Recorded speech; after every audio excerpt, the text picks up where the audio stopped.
नमस्कार दोस्तों, welcome back to your own channel Adhishthan commerce classes. आज के वीडियो का हमारा सब्जेक्ट है secretarial practice, third chapter issue of shares. And in issue of shares we will cover the topic that is methods of issue of shares. तो चलिए फटाफट start करते हैं आज के वीडियो को। Issue of shares. A company में need capital to start a new project or expand or diversify its existing business or to repay the old debts। देखिए, कंपनी को कभी भी फंड्स का ज़रूरत क्यों होता है?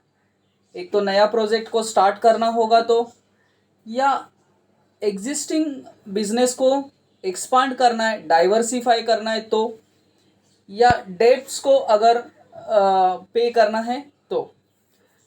It can raise funds by taking loan or by issuing share debenture और बॉन्ड। तो ये जो फंड्स लगने वाला है कंपनी को न्यू प्रोजेक्ट के लिए या एक्सपांड एंड डाइवर्सिफिकेशन के लिए या डेब्ट्स को पे करने के लिए, तो ये फंड्स कंपनी लोन लेके भी पे कर सकती है या शेयर्स डिबेंचर बॉन्ड को भी इशू कर सकती है।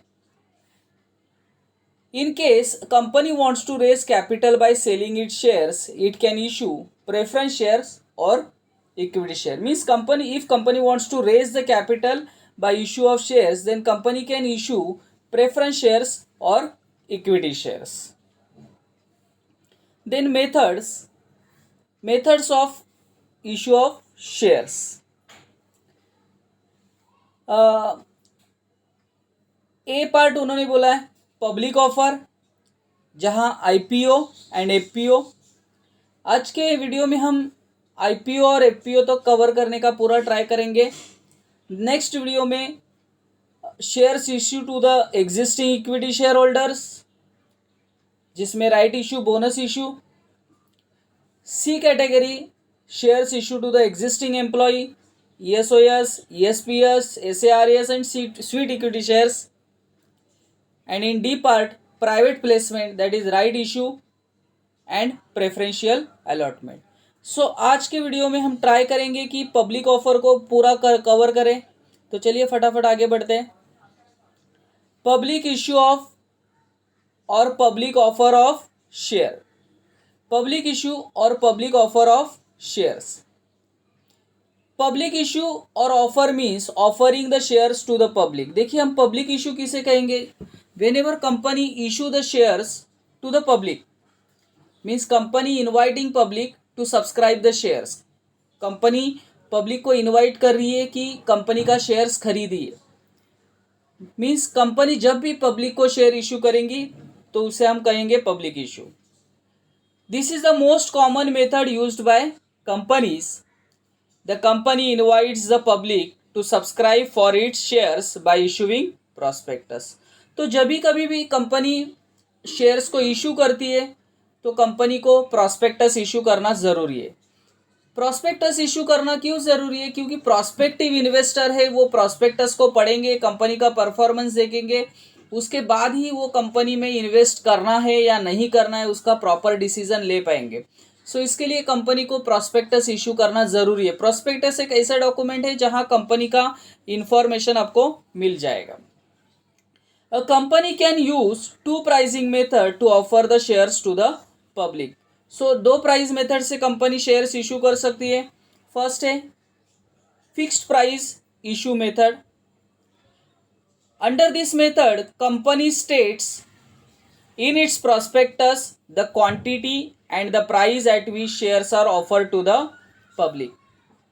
तो जिस भी प्राइस पे कंपनी शेयर्स को इशू करेगी या जितने भी क्वांटिटी कंपनी इशू करने वाली है उसका पूरा रिकॉर्ड आपको प्रॉस्पेक्टस में मिल जाएगा। The subscriber investor are asked to pay certain portion of face value of share और entire issue price along with the application.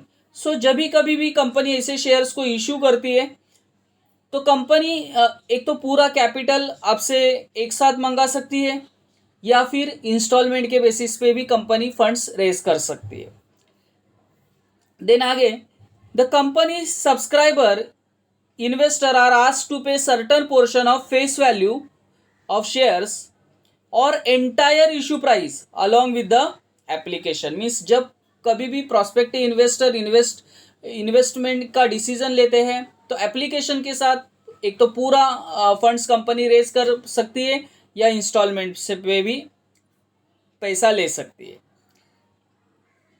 The company comes to know the demand of its share only after the subscription period ends. तो company के shares को market में demand है कि नहीं, ये company को कभी समझेगा जब कंपनी का सब्सक्रिप्शन पीरियड ओवर हो जाएगा। Subscription period ends.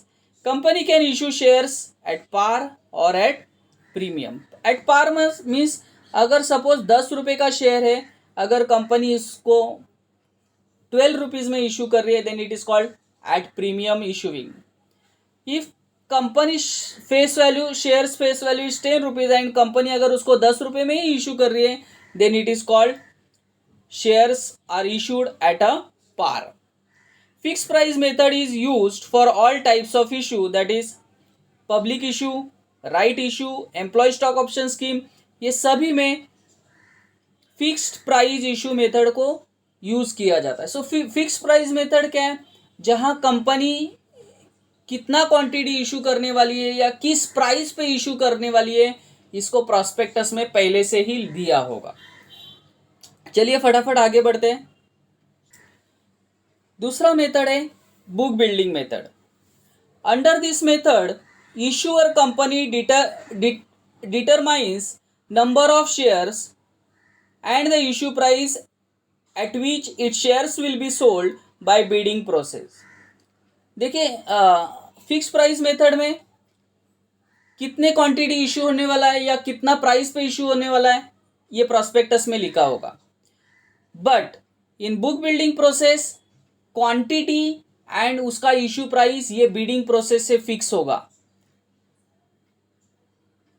Under this method the issuer company determine the number of shares and the issue price at which it shares will be sold by bidding process. Bid means bidding मतलब अलग अलग share holders company के अलग अलग share price पे क्या करते हैं, बीड लगाते हैं, बोली लगाते हैं और उसी से क्वांटिटी और प्राइस फिक्स किया जाएगा। The company issue red herring prospectus. Most important part है रेड हियरिंग प्रॉस्पेक्टस। देखिए सेबी क्या बोलती है कि कंपनी जब तक स्टॉक मार्केट में रजिस्टर्ड नहीं होती है, सेबी के पास रजिस्टर्ड नहीं होते हैं, तो कंपनी को SEBI security exchange board of India बोलती है कि आप एक रेड हियरिंग प्रॉस्पेक्टस इशू करिए और उस रेड हियरिंग प्रॉस्पेक्टस में कंपनी का प्राइस बैंड, जो भी शेयर्स का प्राइस बैंड होगा वो देना है आपको। मतलब अलग अलग इन्वेस्टर, प्रॉस्पेक्टिव इन्वेस्टर वो प्राइस पे बीड लगाएंगे, उसके बाद ही प्राइस क्या किया जाएगा, फिक्स किया जाएगा। तो ये जो रेड हियरिंग प्रॉस्पेक्टस है इसका रजिस्ट्रेशन आरओसी के पास होना ज़रूरी है। तो कभी भी जब कोई भी कंपनी जब न्यू इशू लेके आती है, आईपीओ लेके आती है, तो सेबी का रूल है कि वो कंपनी सेबी में रजिस्टर्ड नहीं होती है, इसके लिए कंपनी ने रेड हियरिंग प्रॉस्पेक्टस इशू करना ज़रूरी है। Red herring prospectus which contain price range और प्राइस बैंड। और इस रेड हियरिंग प्रॉस्पेक्टस में प्राइस रेंज क्या होगा, प्राइस बैंड क्या होगा वो लिखा होगा। सपोज कोई शेयर्स है जिसका प्राइस बैंड है 560 से लेके 570 तक, मतलब जो भी बीड लगाया जाएगा वो 560 से लेके 570 पे लग सकता है। मतलब जो भी प्राइस होगा प्रॉस्पेक्टिव इन्वेस्टर 565 पे लगा सकते हैं, कुछ प्रॉस्पेक्टिव इन्वेस्टर 560 पे भी बीड लगा सकते हैं, कुछ प्रॉस्पेक्टिव इन्वेस्टर 570 पे भी बीड लगा सकते हैं, it depends. The lower end of the price band is called floor price. तो जो भी लोअर एंड है दैट इज हमारा एग्जांपल जो था 560 is the lower band, while the highest end is called cap price और ceiling price। सो हमारे example में हमने इसको 570 लिया था, तो ये जो होगा ये होगा फ्लोर प्राइस और ये जो होगा ये होगा cap price. The final price at which shares are offer to the investor is called cut off price. तो ये सब बीड होने के बाद एक कट ऑफ प्राइस फिक्स करेगी कंपनी, ये फिक्स करेगी कि क्या कट ऑफ प्राइस पे शेयर होल्डर्स को शेयर बेचना है, that price is called cut off price. Investor can bid any number of share that they are willing to buy at any price within the price band. So investor को जितना quantity चाहिए उस पे वो price band में रह के बीड कर सकते हैं. Investor can bid any number of share that they are willing to buy at any price within the price band. Bidding is kept open for 5 days. तो ये bidding 5 दिन के लिए ओपन होगा. The bid along with the application money is to be submitted to the lead merchant bankers. देखिए यहाँ एक most important concept है. लीड मर्चेंट बैंकर्स कौन होते हैं, यहाँ ब्लू लाइन में यहाँ इसको समझाए. These are the institution engaged in the issue management either by making arrangement to buy or sell securities of issuing company or act as a manager or advise provide advisory services. तो lead merchant banker इस तरीके का institute होता है जो company को ये सब इशू किस तरीके से इशू का मतलब जो भी शेयर इशू कर रही है कंपनी किस तरीके से इशू करना है, बाय सेल किस तरीके से करना है, या कोई भी एडवाइस देने का काम मर्चेंट बैंकर्स करते हैं. कुछ मर्चेंट बैंकर्स जिसमें आदित्य बिरला है या SBI कैप सिक्योरिटीज़ है, ICICI फाइनेंशियल्स है. तो ये कुछ मर्चेंट बैंकर्स है जो कंपनी को ये पूरे प्रोसेस में एडवाइजरी का काम करती है या हेल्प करने का काम करते हैं. इसके लिए आगे देखते हैं हम. The bids along with the application money is to be submitted to the lead merchant bankers called, इसको बुक रनर्स भी बोला जाता है, who enters the bids in the books. After bidding is over, company fixes cut-off price based on the highest or best price at which shares on offer can be sold. तो एक floor price था, एक cap price था, और इसमें से जो highest price होगा या बेस्ट प्राइस होगा वो कट ऑफ प्राइस कंपनी की ओर से फिक्स किया जाएगा. Company issue a prospectus which contains the final price. देखिए आपको अगर मालूम होगा तो पहला हमने रेड हियरिंग प्रोस्पेक्टस कंपनी ने इशू किया था क्योंकि कंपनी का प्राइस बैंड क्या होगा ये सेबी ने कंपनी को बताने बोला था कि किस प्राइस बैंड में इन्वेस्टर्स को बीड लगाना है. अभी एक प्राइस बैंड फिक्स हो गया, मतलब एक प्राइस अगर फिक्स होता है कट ऑफ प्राइस तो सेबी बोलेंगी कि आप रजिस्ट्रार के पास वापस प्रोस्पेक्टस को फिल करिए और जो जो इन्फॉर्मेशन तभी नहीं दिया गया था वो अभी आप क्या कर सकते हैं उसमें फिल कर सकते हैं या लिख सकते हैं. Prospectus which contain final price book building method is used for public issue, that is IPO and FPO में बुक बिल्डिंग प्रोसेस से ही शेयर्स को क्या किया जाता है, इशू किया जाता है. आगे बढ़ेंगे.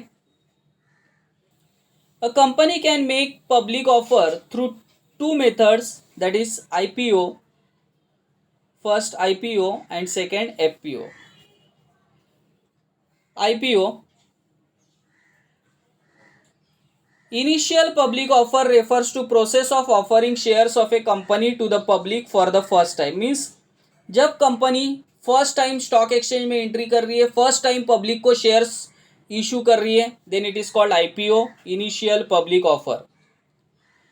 A new company or existing company which had raised its capital earlier from the promoter or other investor may offer its shares to the public when it is needed fresh funds. तो जब भी company को fresh funds का ज़रूरत होगा, new company बोलिए या existing company बोलिए जिन्होंने इसके पहला अपने प्रमोटर से फंड रेज किया था बट अभी कंपनी पब्लिक से फंड्स रेज करना चाहती है और फर्स्ट टाइम शेयर मार्केट में स्टॉक मार्केट में एंट्री करना चाहती है, ऐसे कंपनी पब्लिक को शेयर्स IPO के थ्रू इशू कर सकती है.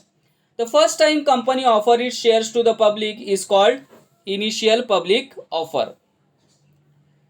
Before IPO company is not listed company and its shares are privately held. देखिए जब तक IPO नहीं आता कंपनी लिस्टेड नहीं होती, वो प्राइवेटली शेयर्स किया जाए. जैसे मैं एग्जांपल देके आपको बात करता हूँ. अगर सपोज आज ओला के टैक्सी चलते हैं, ओला एक कंपनी है बट ओला शेयर मार्केट में नहीं है, बट ओला कंपनी है, तो अभी तक शेयर मार्केट में उन्होंने एंट्री किया है क्या, नहीं है, बट कंपनी का बिजनेस तो चल रहा है. So before IPO, company is not listed company and shares are privately held. But after IPO, company becomes a listed company and its shares can be bought and sold by investor in the open market. Means एक बार stock market में listed हो गया तो company के shares buying selling होते हैं stock market में। A company can make IPO through fix price issue method और book building method. So IPO दोनों तरीके से लाया जा सकता है, by fix price issue method और book building method.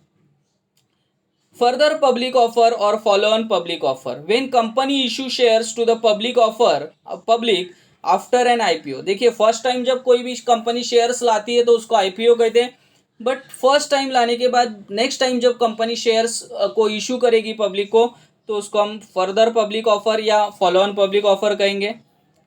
Thus, every issue of share by a listed company after IPO is called FPO. तो IPO के बाद जब भी company next time shares issue करेगी तो उसको एफपीओ कहा जाएगा। FPO leads an increase in the subscribe capital of the company. So I hope दोस्तों ये सभी पॉइंट्स सबको क्लियरली समझे होंगे। मेरे एफर्ट्स सबको पसंद आए तो प्लीज़ लाइक करना, दोस्तों के साथ शेयर करना। That's it, thank you very much दोस्तों। We will be meeting in our next video. तब तक के लिए बाय बाय।